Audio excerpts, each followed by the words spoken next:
Selam, 오랜만이에요. Korece konuşurken biri size bir şey teklif ettiğinde ya da siz birinden bir şey isteyeceğiniz zaman hangi ekle kullanacağınızı siz de karıştırıyor musunuz? Mesela yarın birlikte film izleyelim mi, birlikte yemek yiyelim mi gibi cümleleri kurarken kafalar biraz karışabiliyor. Çünkü bu cümleleri kurmak için Korece'de kullanılan 4 tane farklı ek var. O zaman bugün gelin bu kafa karışıklığını birlikte halledelim. Bugün sizlere Korece'de istek ve talep anlamına gelen 4 farklı ekten bahsedeceğim ve bunların kıyaslamalı örneklerine bakacağız. Hazırsanız başlayalım. İlk öğreneceğimiz ek ayo, oyo. Bu ekle biten cümleleri günlük hayatta sık sık duyabilirsiniz. Çünkü bu yapı temel fiil çekimlerinden biridir. Yani geniş zamanda fiillerimizi çekimlerken ayo, oyo ile bitiririz. Ama aynı zamanda nazik bir şekilde birinden bir şey istemek için de bu yapıyı kullanıyoruz. Birine birlikte bir şey yapalım mı? Hadi şöyle yapalım derken bu kalıp kullanılır. Kibar bir anlatımı vardır. Geniş zamanda çekimlediğimiz gibi çekimlerken fiilin kökündeki sesli harfe bakılır. Eğer bunu da hatırlamıyorsanız şuraya bir yere linkini koyacağım. Oradan geniş zaman fiilinin nasıl çekimlendiği ile ilgili videomuzu da izleyebilirsiniz. Bu yapı aynı zamanda geniş zamanda kullanılan cümlelerde de kullanıldığı için teklif için kullandığımızda sesimizi nasıl kullandığımız çok önemli.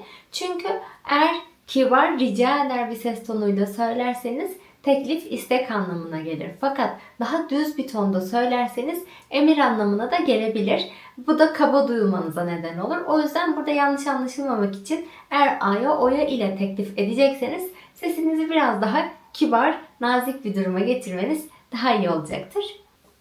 같이 영화 봐요. 같이 영화 봐요. 점심 먹어요. 점심 먹어요. 지금 너무 졸리니까 잠깐 커피 마셔요. 지금 너무 졸리니까 잠깐 커피 마셔요.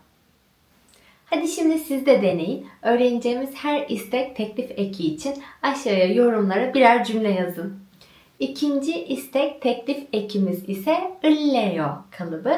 Bu kalıp daha çok kişisel istek ve samimi tekliflerde kullanılır. Arkadaşlar arasındayken ben böyle yapmak istiyorum, sen de böyle yapmak ister misin? Böyle yapalım mı? Gibi cümleler kurarken kullanılır.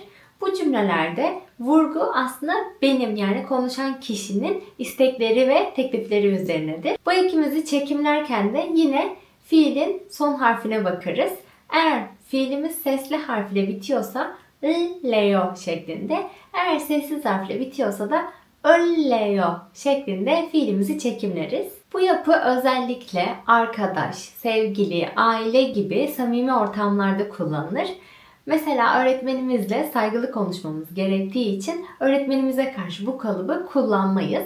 Daha çok yakın çevremizle ve samimi olduğumuz kişilerle bu kalıbı kullanırız. Hadi gelen örneklerimize bakalım.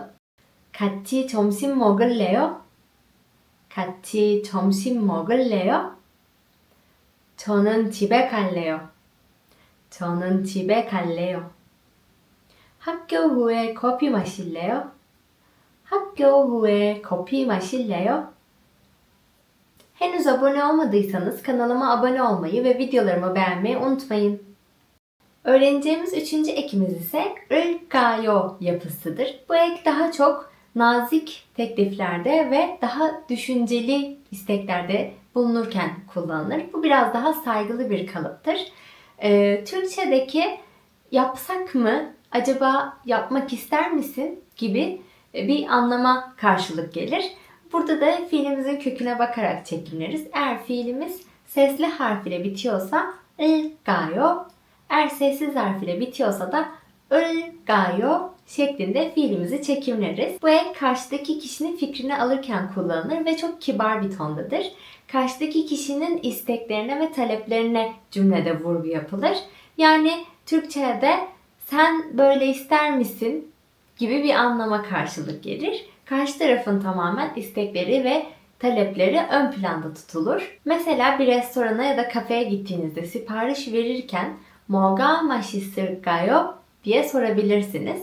Bu cümle aslında siz ne önerirseniz, ne yersem daha lezzetli olur anlamına gelir ve Garsonun size bir şey talep etmesini istediğimizde kullanılır.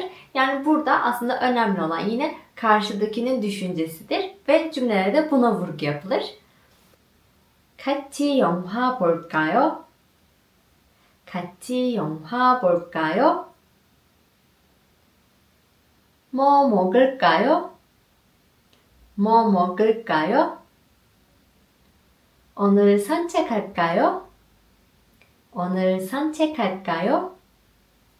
Evet, 3 gramerimizin de önemli noktalarına değindik. Gelin şimdi bir tabloda hepsini birlikte görelim ve kıyaslamalı haline bir bakalım. Diyelim ki kahve içmek istiyorsunuz. Kopi maşayo. Hadi kahve içelim gibi bir anlamı vardır. Resmiyet orta derecededir ve nazik teklif daha anlık, düşünmeden yapılan tekliflerde kullanılır. Kopi maşilleyo. Kahve içmek ister misin? Anlamına gelir. Resmiyet daha azdır. Yakın çevremizle kullanılır. Samimi teklif, ben içmek isterim, sen de ister misin gibi anlamlara gelir. Kopi maşil까요? Kahve içsek mi? Resmiyet bunda da orta derecededir. Kibar bir fikir önerisiyle gelinir. Sen içmek istersin diye düşündüm. Acaba sen böyle yapmak ister misin anlamlarında kullanılır. Aralarındaki anlam farkı çok küçük ama hangi cümlede kullandığımıza ve bunu kime karşı kullandığımıza bakarak hangisini kullanmamız gerektiğine karar verebiliriz.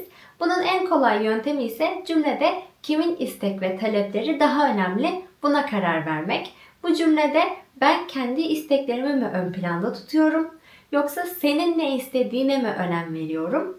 Yoksa ikimizin de ne istediğinin çok bir önemi yok, anlık verilen bir karar mı ön planda? Bunu dikkat ederek cümlede hangi eki kullanacağımıza kolayca karar verebiliriz. Son olarak Korece'de teklif yaparken kullanılan bir başka ekten bahsedeceğim. Bu da ca eki. Bu ek az önce bahsettiğim 3 ekten biraz farklı. Çünkü bu eki sadece pammal cümlelerde. Yani samimi olduğumuz kişilerle ya da bizden yaşça küçük olan kişilerle kullanabiliriz. Bunu saygılı olarak kullandığımız cümlelerde kullanamayız. Fiilin köküne doğrudan ca ekini getirerek kullanılır. Aile bireyleri, yakın arkadaşlar, sevgili ve kendimizden küçük olan kişilerle konuşurken kullanılır. Cümleye samimi bir anlam katar ve hadi yapalım, hadi bunu yapalım gibi bir anlam katar. Türkçedeki karşılığı tam olarak hadi olarak çevirebiliriz. Bu eki yo ekinin kullanıldığı 존댓말 cümlelerinde kullanamayız. Eğer saygılı bir şekilde ya da nazik bir şekilde teklifte bulunmak istiyorsak ayo, oyo ya da ırkayo eklerini kullanmamız gerekir. Eğer ca'yı kullanıyorsak sadece pammal cümlelerinde kullanabiliriz. Ca'dan sonra yo kesinlikle eklenmez. 지금 너무 졸리니까 커피 마시자. 지금 너무 졸리니까 커피 마시자. 주말에 영화 보러 가자. 주말에 영화 보러 가자. 내일 일찍 일어나자. 내일 일찍 일어나자. Instagram kanalımdan da sık sık Kore kültürü ve Kore'de görülmesi gereken yerlerle ilgili postlar paylaşıyorum. Kaçırmak istemezseniz Instagram kanalımı da takip etmeyi unutmayın. Dobajang!